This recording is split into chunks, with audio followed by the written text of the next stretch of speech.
पकौड़े वाले की सफलता। राजस्थान के एक गांव में रमेश नाम का एक आदमी अपनी पत्नी सीमा के साथ रहता है। उनके पास एक गाय है। रमेश गांव में दूध बेचता है और गांव वाले भी उसी से दूध लेना पसंद करते हैं। इस बात पर बाकी दूध वाले रमेश से चिढ़ते हैं। एक दिन रमेश बाजार जा रहा होता है, तभी उसे रास्ते में पंकज और सोनू मिलते हैं। पंकज कहता है, अरे रमेश, ये गांव वाले तुम ही से दूध लेना क्यों पसंद करते हैं? अरे हम कौन सा दूध में जहर घोल कर देते हैं? सोनू कहता है, अरे हाँ भाई, आज तो आप बता ही दो, क्योंकि मैं तुम्हारी तरह दूध में पानी नहीं मिला था, शुद्ध दूध बेचता हूँ। अब मैं चलता हूँ, मुझे देर हो रही है।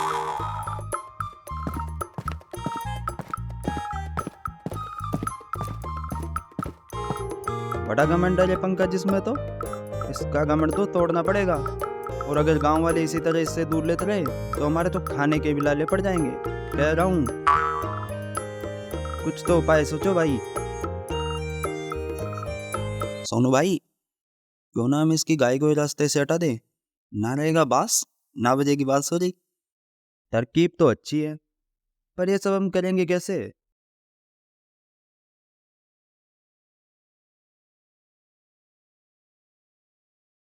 दोनों गाय को मारने की योजना बनाते हैं।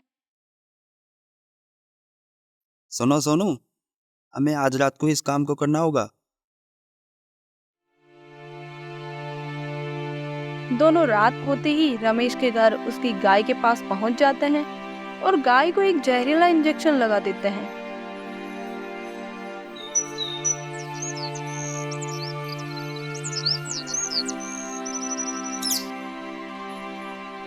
जहर के कारण सुबह तक गाय की मौत हो जाती है।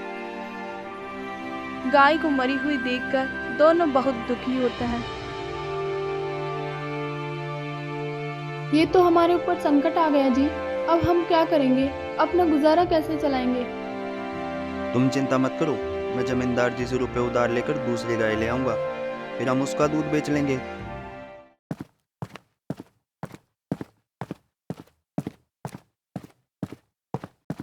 रमेश जमींदार के पास जाता है। अरे रमेश, आओ भाई आओ, आज कैसे आना हुआ? जमींदार जी, मेरी गाय मर गई है और मुझे रुपए की जरूरत है, तो आप मुझे रुपए उधार दे दो। नहीं भाई, पहले से तुम्हारे ऊपर बहुत कर्जा है, तुमने पहले का कर्ज नहीं चुकाया, उसका ही पहले बहुत सारा ब्याज हो गया, मैं तुम्हें कर्ज नहीं दे सकता। और रमेश निराश होकर अपने घर लौट आता है। घर आते ही सीमा उससे पूछती है, क्या हुआ जी? आपका मुंह क्यों लटका हुआ है? क्या जमींदार जी ने पैसे नहीं दिए? हाँ, जमींदार जी ने पैसे नहीं दिए। अब हम क्या करेंगे? अब तो घर में राशन भी कुछ ही दिनों का बचा है। मैं कुछ ना कुछ रास्ता ढूंढ लूंगा, तुम खाना लगा दो, मुझे बहुत भूख लगी है। हाँ, मैं खाना लगाती हूँ, तब तक आप हाथ मुंह धो आइए। रमेश जैसे ही खाना खाने लगता है, उसकी नजर सीमा के बनाए हुए पकोड़ों पर पड़ती है। वह पकोड़ों को देखकर सोचने लगता है, अजी क्या हुआ? कहाँ खो गए? खाना खाइए ना। सीमा, मिल गया रास्ता। क्या रास्ता मिल गया? तुम पकोड़े बहुत अच्छे बनाती हो, अब मैं पकोड़े बेचूंगा, खूब बिकेंगे बाजार में। तुम कल पकोड़े तैयार कर देना। ठीक है जी, जैसा आप कहे। अगले दिन ही सीमा पकोड़े तैयार कर देती है पकोड़े ले लो और भैया, रमेश उन्हें पकोड़े। बाजार में बेचने लगता है। गर्मा गर्म पकोड़े, मसालेदार चटपटे पकोड़े। खुशबू तो अच्छी आ रही है भैया। कैसे दिए पकोड़े? 20 रुपए प्लेट भैया। एक प्लेट दे दो भैया। देखते ही देखते रमेश के पास ग्राहकों की भीड़ लग जाती है और उसके सारे पकोड़े खत्म हो जाते हैं। शाम को रमेश घर आता है। ये देखो सीमा, मैंने आज 1000 रुपए कमाए हैं। ये तो बहुत ही अच्छी बात है जी। रमेश के पकोड़ों का धंधा अच्छा चलने लगता है और वह बाजार में एक दुकान भी खरीद लेता है। ये देखकर पंकज और सोनू को उससे और चिढ़ होने लगती है। देख रहे हो पंकज, सब कुछ अच्छा इसी के साथ हो रहा है। हमने इसकी गाय को रास्ते से हटाया तो वे पकोड़े की दुकान चलाने लगा। बताओ। तभी वहाँ गांव का मुखिया आता है और कहता है, रमेश, तेरी दुकान कैसी चल रही है भाई? मुखिया जी, आज आप मेरी दुकान पर, कहिए कैसे आना हुआ। तेरे पकौड़ों की बड़ाई पूरा गांव करता है और मैं सोच रहा हूँ कि कल मेरी बेटी की शादी है, तो पकौड़े बनाने का काम तुझे दे दूँ। जी मुखिया जी, ये तो आप बहुत अच्छा सोच रहे हैं। पूरे 500 लोगों के लिए पकौड़े बनाने हैं तुझे, बता बना पाएगा या नहीं? नहीं नहीं, मैं बना लूँगा मुखिया जी। तो 20 रुपये प्लेट के हिसाब से 500 के 1000। अरे नहीं नहीं नहीं, गड़बड़ हो गया। रुक रुक रुक, मैं करता हूँ। 500 के 10,000। तो मैं पूरे रुपए तुझे काम के बाद दूंगा। ठीक है मुखिया जी। देख रहे हो सोनू, पूरे 10,000 का काम मिला है। कुछ तो करना पड़ेगा इसका, वरना ये हमसे बहुत आगे निकल जाएगा। उसी रात सीमा और रमेश दोनों पकोड़े बनाते हैं। सीमा, पूरे पकौड़े अब तैयार हो चुके हैं और अब रात भी बहुत हो गई है, तो हम सो जाते हैं। ये सब पंकज और सोनू खिड़की से देख लेते हैं।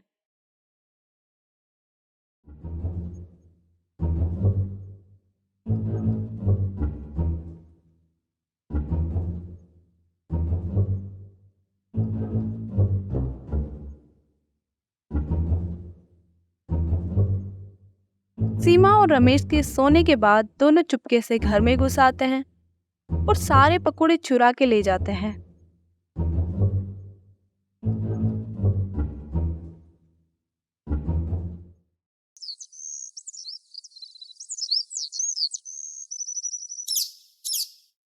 सुबह होते ही सीमा पकोड़ों को देखती है। उसे वहां एक भी पकोड़ा नहीं दिखता। ये देखकर सीमा बहुत दुखी होती है। अजी उठिए उठिए। क्या हो गया? सुबह सुबह क्यों इतनी जोर से चिल्ला रही हो? उठिए तो और देखिए, हमारे सारे पकोड़े गायब हो गए। ये कैसे हुआ? रात में हमने पकोड़े यहीं तो रखे थे, कहाँ गए वो? न जाने ये हमारे साथ क्या हो रहा है। मैं मुखिया जी को जाकर सारी बात बताता हूँ।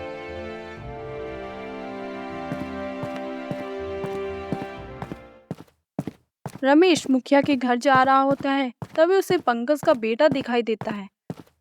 वह पकोड़े खा रहा होता है। रमेश उससे पूछता है, बेटा, तुम्हारे पास है पकोड़े? कहाँ से आए तुम्हारे पास है? चाचा जी, ये पकोड़े मेरे पापा ने दिए हैं। ऐसे पकोड़े का हमारे घर पर एक बड़ा सारा डिब्बा भरा है। आपको भी खाने हैं? नहीं तो ठीक है, मैं अकेला ही खा लेता हूँ। रमेश को सारी बात समझ आ जाती है कि पकोड़ों की चोरी किसने की है। वह मुखिया को जाकर सारी बात बता देता है।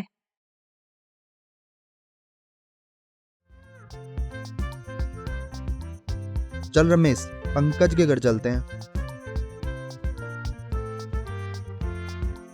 रमेश, मुखिया और मुखिया के लोग पंकज के घर पहुंच जाते हैं। पंकज, अरे ओ पंकज, तेरा बाहर तो आ।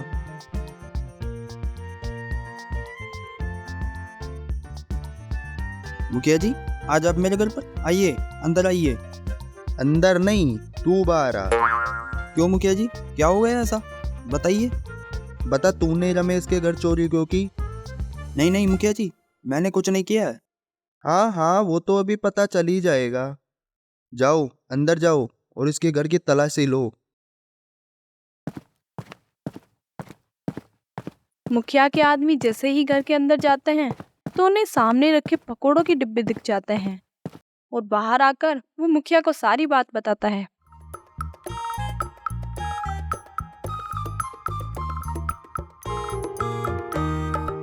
पंकज, तूने चोरी क्यों की रे?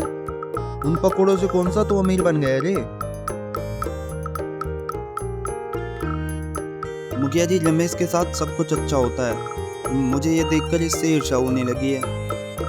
मेरे साथ सब कुछ अच्छा इसलिए होता है क्योंकि मैं मेहनत करता हूँ। मुझे आप लोग माफ़ कर दें, मैं आगे से कभी ऐसा नहीं करूँगा। नहीं नहीं, हम तुझे माफ नहीं करेंगे। और तुम लोग खड़े होकर मेरा मुंह क्या देख रहे हो? मारो इसे, और इतना मारो कि सबको सीख मिले कि कभी किसी से ईर्ष्या नहीं करनी चाहिए।